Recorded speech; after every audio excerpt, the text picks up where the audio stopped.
when you and Dad went to housekeeping, how many rooms did you have? Well, when we first went to housekeeping, we had 1, 2, 3, cooked and eating same room, kitchen and dining room all was together, and the living room had a bed in it, a bed and a rocking chair, and somebody had more. Dresser, didn't you? A Calvin had a dresser, and it forced away. I've got glass, yes. I thought that was it I had upstairs. No, that was Grandma Saul's dresser. Oh. You've got it there. Oh. No, that was down Calvin's, and it all washed away but the mirror on it. And it was up there in that room where Buddy Flowers lived when Genevieve moved in there. Margaret, we took that up there. I told her, I said, I'll get up there and take it down if you'll hold it and hold me and not let me fall. I said, you hold it, not let it fall. We took that Margaret down and we took it out of doors out there on that bridge, that wooden place to go up to that house is there. We laid that down there. We had a big tub of water and stuff on the stove and had it boiling hot. We brought that out there, it had a whole pasteboard box on the back of it. And we laid that down there and had a wire on it, you see, to hang it up and down by. That's how come all that old paper and stuff you see down. I told her it wasn't fit to live in unless it's cleaned up. And I said, I'll let you have it for $30 a month if you will clean it up. And then, that living room up there yet, well, I don't know what she's done since I left. Half of it was papered and none of it was dotted.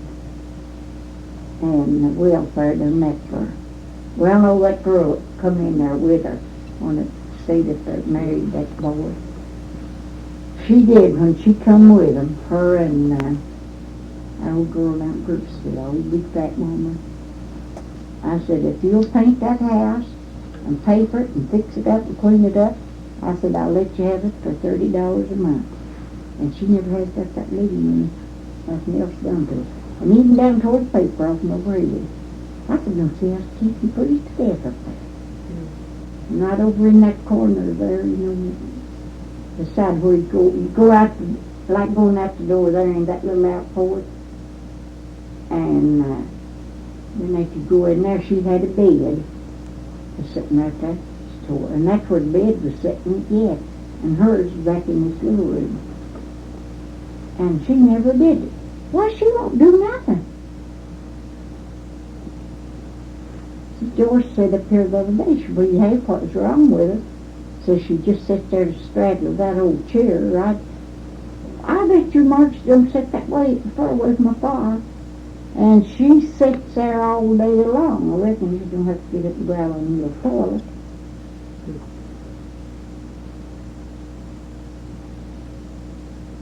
And she didn't have a pot lid to put over nothing to cook. I was up there one day, she was frying potatoes and didn't have a lid and nothing on it. Cooked beans and other things in the world, man. And them old pans was as black as that fireplace back in there she was cooking in. Cindy was down there one day and she says, I said, Cindy, I said, do you reckon it'd make her mad to give her a pot lid?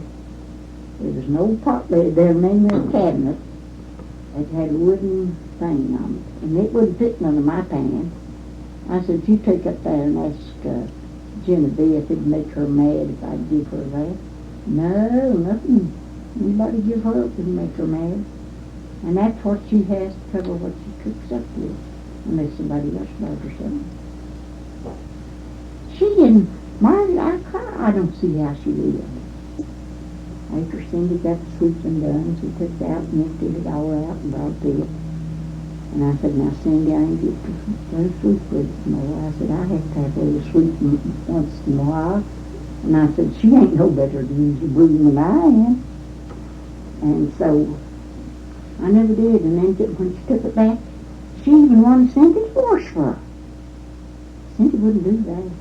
But I told her, I didn't know how to wash without a washer. What these little old things is, these biggies are. And Buddy went down there one day. Said, Mama, look out yonder. Look at that water running through that forest. I said, you run up there and tell Genevieve her water's just running over up there or something. Went up there, and she had picked up a big old dishpan full of boiling water off in the stove to sit over in the sink. And she dropped that pan of boiling water and everything right there in that stove. Sometimes burned her up. Well, they had an old pressure cooker up there cooking anything for a long time before she got sold. And that girl had that thing sitting full. We was cooking beans, sitting over on the cook table now. I don't know what that's plugged in at. And one of them, that girl, that old big fat woman I was talking about, she's the one knocked it off. She burned her whole arm up through there where she knocked them beans off the table. Right down in the floor. I told him, I said, well, my good gracious, when you've got a thing like that and stretch that water from there over there and then run into it, I said, why do you sit down on the floor? And then she got sitting down there when she could. She'd sit in there in where you walk out the little porch there in front to go in that little kitchen there. Or she'd set it in there, plug it in there, and set it down beside the refrigerator. And sit on the floor. I said, that ain't dangerous that way. I said, what if a young'un would run in here and pull that thing off on it? I said, he'd kill it. I said, he'd burn to death.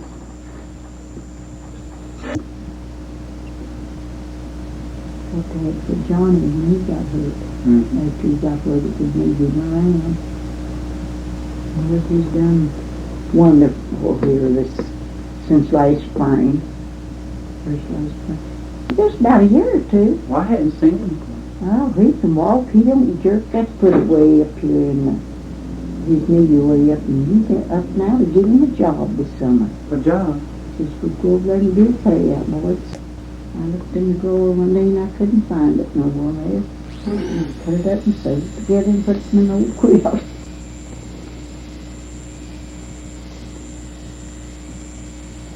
I wrote something a while back. I was just go get Patty's quilt out I had started and I was going to finish it.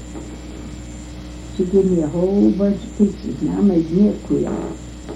And I fixed one. I got her one started. I expect I got that much done on it.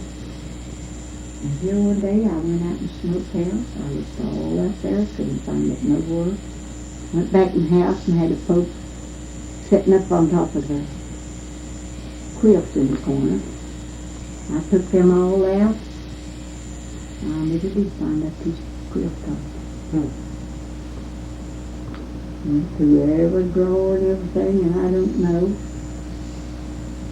I don't reckon I'll ever be finished. Well, tell my mom Miller passes her time away. That's what I do. I told them when I quilted the last one. I quilted. I believe I'd do the last, and I've got enough quilts to last me as long as I'd live it. I said, that quilt anymore. And some of them I quilted, I'd piece two. Use one of them for the bottom and one for the top. Same on both sides. Take an old wore-out sheet or an old wore-out blanket, or just get old wore-out window curtains, pack them together, turn them together, sew them up. I could quilt one on the machine in a day. I wouldn't do it hemmed, but I could quilt what it's done on quilt to quilt. Of course, I don't quilt it very close to the machine. Just about like that.